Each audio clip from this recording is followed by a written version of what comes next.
한 목소리로 고백하겠습니다. 나를 향한 하나님의 뜻은 반드시 이루어집니다. 한 번 더 고백하겠습니다. 나를 향한 하나님의 뜻은 반드시 이루어집니다. 네, 아멘. 초대 교부인 아우구스티누스, 우리가 흔히 이제 어거스틴이라고 발음하는 그분이 쓴 책이 하나님의 도성이라는 책이 있는데요. 그 책은 이런 내용입니다. 이 세상에 눈에 보이는 나라만 있는 것이 아니라 눈에 보이지 않는 영원한 나라, 하나님 나라, 그리고 그 하나님의 통치가 있다, 그렇게 이야기를 합니다. 그러니까 우리나라로 보면 우리나라를 다스리는 이들은 대통령과 국회 의원들, 그러니까 정치인들이잖아요. 또 그들을 뽑는 사람은 또 국민들이고, 그러니까 사람들에 의해서 다스려지는 나라, 우리가 그 안에 살고 있잖아요. 하나님의 백성들이 그 안에서 살아갑니다. 그런데 이 나라는 예를 들어 일제강점기처럼 나라가 빼앗기기도 하고, 또 우리나라는 그렇지 않지만 어떤 나라는 나라 자체가 멸망해서 사라지기도 하죠. 이 땅의 나라는 그렇다는 거예요. 그러나 영원한 하나님의 나라는 변함없이 하나님의 통치 가운데 이루어진다는 거죠. 그러니까 눈에 보이는 이 세상의 통치가 있지만 성도가 진짜 바라보아야 할 것은 눈에 보이지 않는 하나님의 일하심, 하나님의 나라, 하나님의 통치다라는 거죠. 그런 모습을 오늘 본문이요, 정말 잘 보여줘요. 세상에 통치가 있는 것 같은데 그 너머에 하나님의 통치, 하나님의 일하심이 있음을 보여주거든요. 예수님이 나사로를 살리셨어요. 그러면 우리가 생각하기에는 이제 게임이 끝난 것 같잖아요. 사실 죽은 사람을 살려냈는데 이만하면 예수님 인정하고 이제 다 엎드리고, 예수님 제가 오해해서 죄송합니다, 당신을 믿겠습니다, 그럴 것 같은데, 오늘 성경을 보니까 그런 사람도 있지만 그 반대로 쪼로록 가서 대제사장과 바리새인한테 일러주고, 그리고 그들이 공회로 모여가지고 이제 예수를 도대체 어떻게 해야 되냐, 그렇게 이야기를 하죠. 47절에 이에 대제사장들과 바리새인들이 공회를 모으고 이르되 이 사람이 많은 표적을 행하니 우리가 어떻게 하겠느냐, 이게 이제 우리도 믿어야 되지 않겠느냐, 거취를 결정하겠다는 말이 아니라 이거 어떻게든 막아봐야 되지 않겠냐, 이제 그런 의미예요. 그래서 내린 결론이 죽음이거든요. 대제사장이 그렇게 말해요. 49절에 한 사람이 백성을 위하여 죽어서 온 민족이 망하지 않게 되는 것이 너희에게 유익한 줄 생각하지 않느냐. 그러니까 예수 차라리 그 한 사람 죽여서 우리가 평안을 누리자. 놀라운 기적 때문에 오히려 예수님을 더 죽이려고 합니다. 잘못해서 어려움이 찾아온 게 아닙니다. 사람을 살린 것 때문에 위험해졌습니다. 능력이 없는 가짜라서 배척하는 것이 아닙니다. 진짜라는 능력이 드러났는데 오히려 반응은 더 적대적입니다. 우리의 삶에도 이런 경우가 많죠. 믿음의 결단을 했는데 현실은 더 어려운 경우도 있습니다. 악을 행하다가 어려움이 오는 게 아니라, 그러면 그나마 기분은 나빠도 힘들긴 해도 납득은 하겠는데, 이게 선을 행하는데 더 아픔이 찾아오는 경우 있더라는 거예요. 그러면 우리의 선이 실패인가? 우리의 삶이 실패인가? 그렇지 않다는 거죠. 오늘 본문의 핵심 내용은 51절 52절이거든요 이 대제사장이 결국 예수 한 사람 죽여서 우리 민족이 평안하게 되지 않겠느냐, 그 말이 51절 52절에 이렇게 말합니다. 이 말은 스스로 함이 아니요 그 해의 대제사장이므로 예수께서 그 민족을 위하시고 또 그 민족만 위할 뿐 아니라 흩어진 하나님의 자녀를 모아 하나가 되게 하기 위하여 죽으실 것을 미리 말함이로라. 그러니까 예수님이 죽은 나사로를 살려주신 것 보고 대제사장과 바리새인들은 예수님 죽이려고 해요. 그러면서 하는 말, 한 사람이 죽어서 백성의 온 민족이 망하지 않는다면 그게 좋은 거다. 자기 생각으로 한 얘기예요. 그러니까 자기 생각하기에 예수님을 따르는 사람이 많아지고 그런 기존 질서가 어지럽고 그러면 결국 로마가 개입해서 나라가 어려움 당하지 않겠나. 그럴 바에는 차라리 예수 그 한 사람 죽이자. 한 사람 죽여서 한 민족이 살아난다면 그게 더 좋지 않냐. 분명히 본인은 본인 생각을 이야기했다고 생각합니다. 그런데 그렇게 본인은 예수님을 죽일 음모를 꾸민 것 같은데 성경은 그게 하나님의 큰 그림이다. 하나님의 놀라운 뜻 안에 있는 것을 본인도 모르게 고백한 거다. 그렇게 이야기를 해요. 그렇게 예수님이 죽으심으로 인류를 구원하실 계획 완성되잖아요. 그러니까 눈에 보이는 모습만 보면 대제사장, 바리새인, 그러니까 공의회계, 사내들인 공의회거든요. 그들이 결정하고 그들이 통치하고 그들이 다스리는 것이 점점 더 잘 이루어지는 것처럼 보여요. 악의 다스림, 이 땅의 통치자들의 다스림대로 가는 것처럼 보입니다. 그러나 실상은 하나님의 뜻이 이루어지고 있는 거죠. 실상은 하나님의 계획대로 흘러갑니다. 눈에 보이는 통치는 예수님의 패배처럼 보입니다. 그러나 실상은 하나님의 통치 속에서 하나님의 뜻이 이루어진다는 거죠. 우리의 삶을 봐도 동일합니다. 지금 내 삶에서 하나님의 뜻이 보이지 않을 때가 있습니다. 사실 많습니다. 하나님 지금 뭐 하십니까? 우리에게 침묵하시는 것 같고 우리의 삶은 더 어려워지는 것처럼 보일 때도 있고, 그러나 변함없는 진리는 그 속에서도 하나님의 뜻은 멈추지 않는다라는 거예요. 나를 향한 하나님의 뜻 일하고 계시고 이루어집니다. 제가 오늘 이제 김동진 목사님 사모님과 통화를 했어요. 그 목사님께서 화요일부터 이제 방사선 치료를 시작하셨거든요. 그 방사선 치료 과정에 좀 몸은 어떠신가, 또 구체적으로 또 이제 어떤 기도 제목들이 있으신가 싶어서 아무래도 목사님께 전화드리려고 하니까 또 막 치료 과정 중에서 좀 힘드시고 또 그런 연락을 왠지 또 많이 할 것 같고 막 그래서 사모님께 전화를 드렸어요. 뭐 이런저런 소식을 알려주시고 기도 제목도 말씀해 주시더라고요. 그러면서 하시는 말씀이 이런 얘기를 하세요. 주변에서 이런 상황을 통해서 보통 이제 교회가 부흥되는 그런 경우들이 참 많다라고 이야기하면서 그런 소망을 주십니다.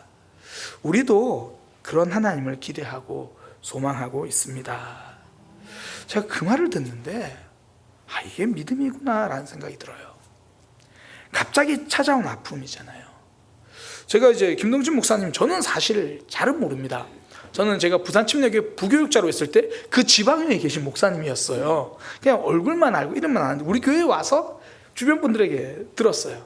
하나같이 하시는 말씀이 굉장히 착하고 순수한 분이다, 그런 이야기를 많이 해요. 김종성 목사님이랑도 가끔씩 이제 김동진 목사님한테 이야기하면 진짜 착하고 순수한 분이다, 그런 이야기를 해요. 근데 그런 분이 암이 걸렸어요. 아픔이죠. 이게 도대체 무슨 일인가. 그런데 그 상황에서 목사님과 사모님은 그 속에서 하나님 나라 확장이라는 하나님의 뜻을 붙들고 계시더라는 거예요. 이것이 믿음이죠. 내 삶 속에 지금 내 삶에 찾아온 아픔의 모습 가운데는 하나님 뜻이 보이지 않을 수도 있는데, 그러나 그 삶 속에서 하나님이 그 일을 통해서도 하나님 나라의 일을 해 나가실 거라는 거, 그거 소망하고 있잖아요. 물론 우리는 어떤 모습으로 어떻게 일하실지는 다 몰라요. 또 아직은 그 이유와 뜻도 알지 못합니다.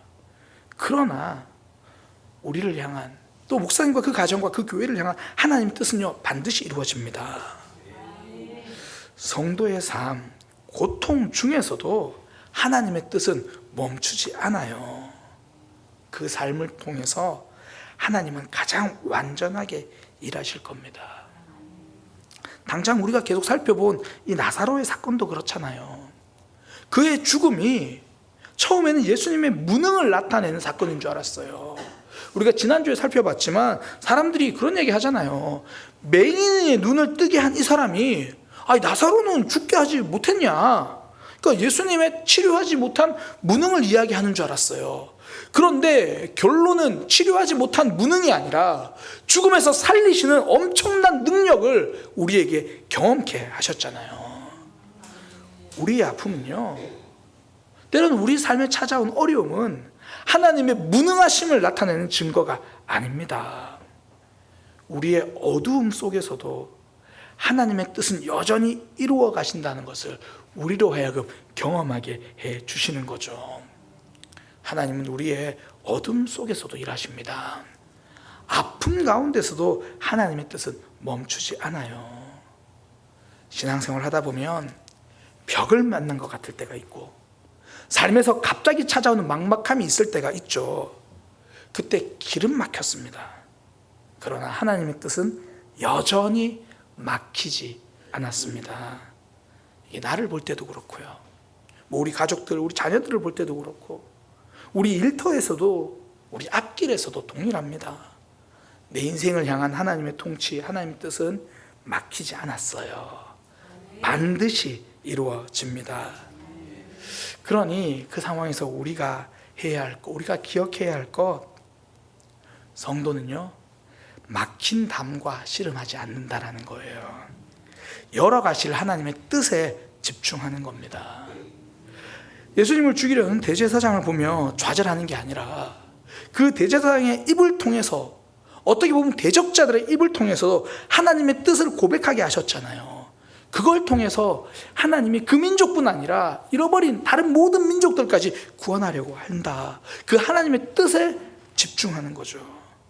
막힌 문제의 담에 집중하기보다 그 일을 통해 열어가실 하나님의 길, 거기에 집중하는 거죠. 문제의 담이 아니라 하나님의 뜻, 하나님의 길, 담이 아니라 우리가 가야 할 길, 하나님이 열어주실 길, 거기에 집중하는 거죠.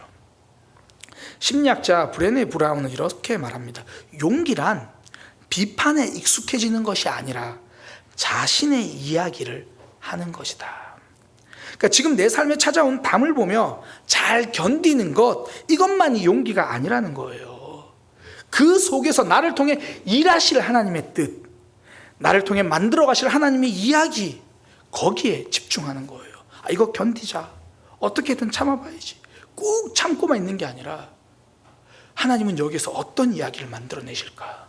하나님은 여기서 나에게 어떤 길을 만들어 주시고, 어쩌면 내가 가야 할 어떤 길을 알려주실까? 나를 향해서 하나님은 이야기를 만들어 가신다는 거죠. 다윗은 골리앗 앞에 섰어요.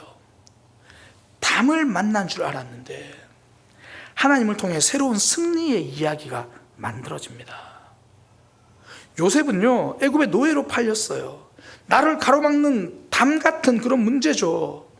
내 힘으로 이겨낼 수 없는 담이에요. 그러나 하나님은 그 인생을 총리로 가는 이야기로 만들어내십니다. 아니, 더 넘어서 한 민족 이스라엘을 살리시는 그 이야기로 만들어 가십니다. 이번에 이제 부흥회 강사님이 갑자기 건물에 대한 이야기를 하셨어요. 사실 굉장히 좀 당황스러웠는데, 사실 우리 교회 모두가 원하는 거예요. 그죠? 아무도 여기 있기를 원하진 않아요. 모두가 원해요. 그런데 대부분은 다 원하고 다 부담스럽고 다 어려운 뭐 그런 이야기. 저도 마찬가지예요. 그런데 제가 이제 그 주일은 제가 강사님 모신다고 따로 이제 그 사랑방 소그룹 리더들이랑 못 만나고 그 다음 주에 모였는데, 이제 그 사랑방 리더들이랑 이런 이야기를 하는데, 어떤 소그룹에서 실제로 이제 강사님 말씀하신 그 주제를 가지고 나눔했다는 이야기를 들었습니다. 결론이 뭐냐면, 힘들어서 못하겠다가 아니라 아직 남은 힘이 있을 때 하나님 앞에 섬길 수 있는 일이 있다라는 뭐 그런 고백을 했다는 거예요. 어쩌면 저는 어려움의 답만 보고 있었는데, 그분들은 그 속에서 하나님이 원하시는 삶, 뭐 그것이 꼭 건물뿐 아니라 그냥 내게 주신 남은 힘이 있을 때, 하나님 나라를 위해서 더 나를 통해 만들어 가실 그 이야기를 보고 있다라는 거죠. 우리의 삶이 그래요. 하나님이 함께 하시기 때문에 저와 여러분의 모든 삶은 이야기가 됩니다. 그러니까 신앙생활 꽃길만 있는 게 아니잖아요. 잘 모르실지 모르겠지만 교회 안에도 갈등도 있고요. 겪어본 적이 없으실지 모르겠지만 교회 안에서도 아픔이 있어요. 잘 모르시죠? 있습니다. 어떨 때는 사람이 힘이 되기도 하지만 어떨 때는 교회 안에도 사람 때문에 힘겨울 때가 있죠. 그런데 우리에겐 하나님이 계십니다. 성도가 그때도 좌절하지 않는 이유, 그 아픔 속에서 나를 단단하게 만들어 가실 하나님께 집중하기 때문이죠. 그러니 그런 힘든 사람들이 꽉 막힌 담으로만 남아있지 않다라는 거예요. 그를 통해서 내가 사랑의 사람이 되는 길이 열리잖아요. 기도의 사람이 되는 길이 열리잖아요. 아무도 동의하지 않으시니까 힘든 일을 안 겪어보셔서 그런데, 사랑하기 힘든 사람 만나면 내 안에 사랑이 쌓여가요. 직장에서도 동일합니다. 나를 가로막는 담처럼 보이는 일들이 있잖아요. 그때 성도는 기도하잖아요. 뭐 가족들 문제도 마찬가지죠. 가장 사랑하지만 가장 아프고, 가장 소망을 하지만 그래서 더 답답하기도 한 그 모습. 그러나 하나님이 계시니까 그 일을 통해서 여러 가지 하나님을 기대하는 거죠. 흔히 심리학자들이 사람들이 힘든 일을 만나면, 그 절망적인 일을 만나면 5가지로 반응이 흘러간대요. 첫 번째는 부정이래요. 아니 그럴 일은 없을 거야. 저 사람이 나한테 그런 말 했을 리가 없어. 다른 뜻일 거야. 아니면 이거 건강검진 잘못됐을 거야. 일단 부정을 하는 거예요. 뭐 다른 병원 가보거나 뭐 그래. 두 번째는 분노. 아니 도대체 내가 뭘 잘못했길래 이런 일이 왔느냐고 이제 막 분노하기 시작하는 거예요. 막 그 상황에 그 사람이 막 분노해요. 세 번째는 타협을 하기 시작한다라는 거예요. 그러니까 뭔가 좀 내가 이렇게 하면 좀 이 상황이 나아지지 않을까? 뭔가 이제 그 상황 자체에 대해서 심리적인 타협을 한다는 거예요. 그런데 사실 문제는 똑같잖아요. 그럼 4단계 우울증, 이제 막 무기력해지는 거죠. 이거 도대체 어떡하나. 그리고 마지막 5단계로 넘어가면 수용을 한대요. 그래, 내가 질병이 왔구나. 이제 치료해보자. 수용하는 거야. 그래, 저 사람 나를 미워하는구나. 그래, 나는 기도해보자. 수용한다는 거죠. 뭐 생략되거나 압축되는 경우는 있어도 거의 비슷하게 가죠. 근데 신앙인들 보면요, 이 과정에서 보통 타협의 단계에서 기도가 들어가죠. 사실 믿음의 사람도 처음에 어떤 고난이 오면 일단 짧게라도 부정부터 해요. 이건 아닐 거야. 그리고 사실 내심이 힘드니까 뭐 분노 아니면 힘들어하는 마음 생기죠. 그런데 타협에 이제 기도하기 시작하는 거예요. 하나님, 어떻게든 이 문제를 해결해 주세요. 근데 바로 해결될 때도 있지만 또 그게 해결 안 될 때가 있죠. 그러면 이제 우울보다는 이제 좀 답답하기도 하고, 때로는 하나님이 원망되기도 하고, 그러다가 마지막에 수용, 다시 기도해요. 이번에는 해결을 위해서도 기도하지만, 바꿔달라고도 기도하지만, 하나님, 내가 잘 이겨낼 수 있도록 주님 도와주세요. 그리고 사명을 향해 기도하죠. 하나님, 내가 저 사람 사랑할 수 있도록, 하나님, 나의 이 아픔이 누군가에게 간증이 되어서 영혼을 살리는 일이 될 수 있도록 하나님이 열어가실 일을 보면서 걷잖아요. 그리고 결국 하나님의 뜻을 발견합니다. 우리를 향한 하나님의 뜻 반드시 이루어진다는 거 고백하는 거죠. 그러니 성도는 막혀진 담을 보고 좌절하기보다 하나님의 통치, 열어가신 일하심에 집중하는 거예요. 예수님이 나사로를 살리셨음에도 불구하고 대제사장과 사람들은 예수님을 죽이려고 합니다. 겉으로 보기에는 진짜 그들이 힘을 가진 것 같고 그들의 뜻대로 이루어지는 것 같지만, 그들의 계획이 더 구체화되는 것 같지만 하나님의 뜻이 이루어지는 과정일 뿐이에요.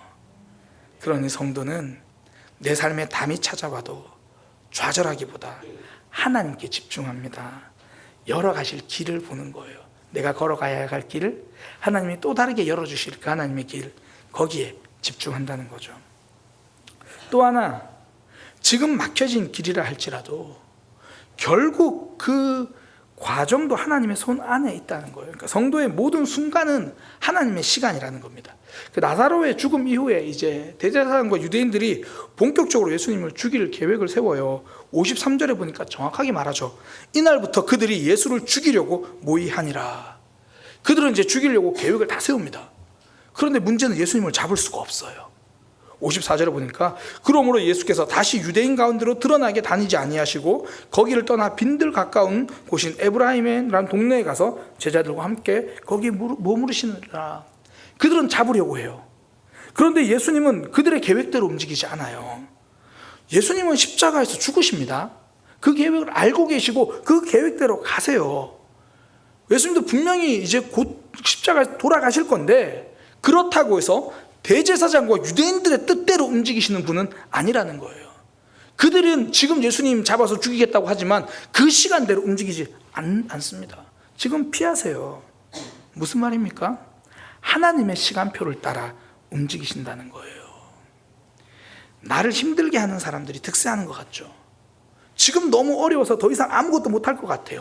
그러나 우리의 삶, 그들의 뜻대로 이루어지는 게 아니라, 그들의 시간대로 움직이는 것이 아니라 하나님의 시간표 안에서 움직여지는 것. 다시 말해서 지금 내 고난의 순간, 이 시간도 버려지는 시간이 아니라 하나님의 시간이라는 거예요. 성도에게 버려진 시간은 없습니다. 지난 시간 돌아보면 힘든 일도 많았죠. 여기까지 온 우리의 삶, 왜 평탄한 길만 있었겠습니까? 그런데 그 시간 돌아보면 버려진 시간은 없어요. 힘들고 아프고 뒤틀린 시간처럼 여겨진 순간은 있죠. 그러나 돌아보니까 뒤틀린 시간이 아니라 단단해진 시간이죠. 우리에게 아픔에 지난 과거, 더 이상 그 과거의 뒤틀린 시간으로 기억되지 않기를 소망합니다. 우리는 사단의 시간대로 움직이는 사람이 아니에요. 대제사장과 그들의 시간대로 움직이는 것이 아니라 하나님의 시간대로, 우리의 모든 삶 하나님의 시간 안에 있는 거죠. 그러니 그 시간을 뒤틀린 시간으로 보는 것이 아니라 하나님이 일하시는 시간으로 보는 것. 요셉이요, 애굽에서 참 고생 많이 했잖아요. 그리고 나서 하나님의 일하심으로 그가 총리가 되었을 때 요셉은요, 두 아들을 태어나거든요. 풍년이 되고 있는 그 시점에서 두 아들이 태어나는데 그때 장자의 이름을 므낫세라고 지어요. 잊었다. 나의 고난과 아픔, 나 거기에 머물러 있지 않겠다는 거예요. 그리고 둘째가 태어났는데 이름을 에브라임이라고 지어요. 번성하게 하셨다.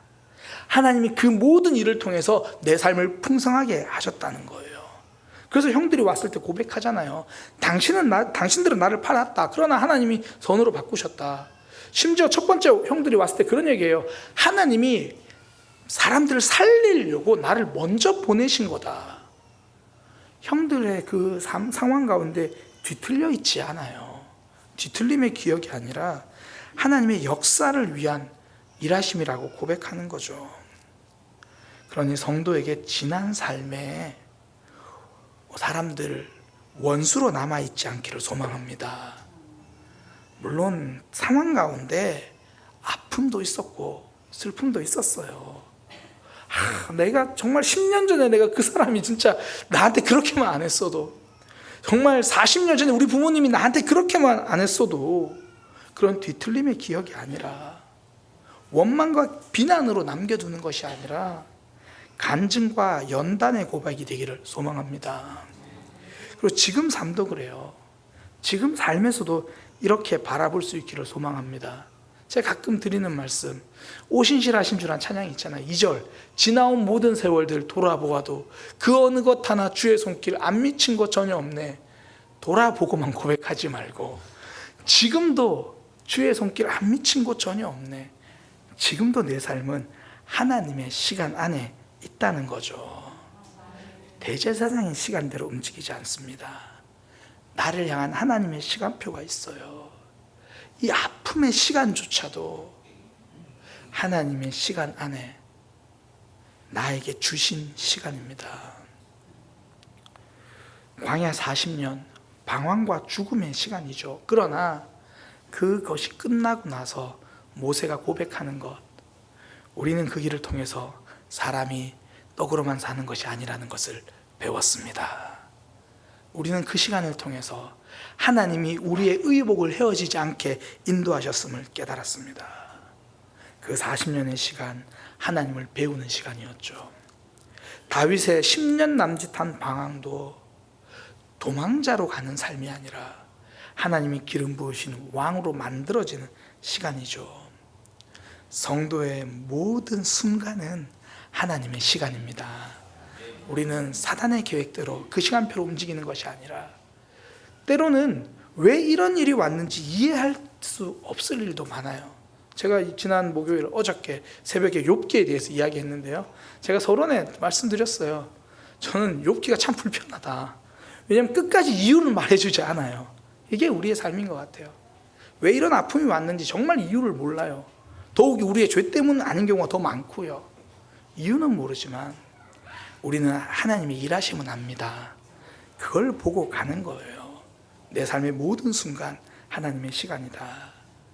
오늘 대제사장들, 그들은 끝까지 예수님을 대적하고 죽이려고 계획했는데 돌아보니 하나님의 큰 그림이죠. 세상의 통치대로 가는 사람이 아닙니다. 하나님의 뜻이 이루어지는 그것을 바라보고 걸어가는 사람입니다.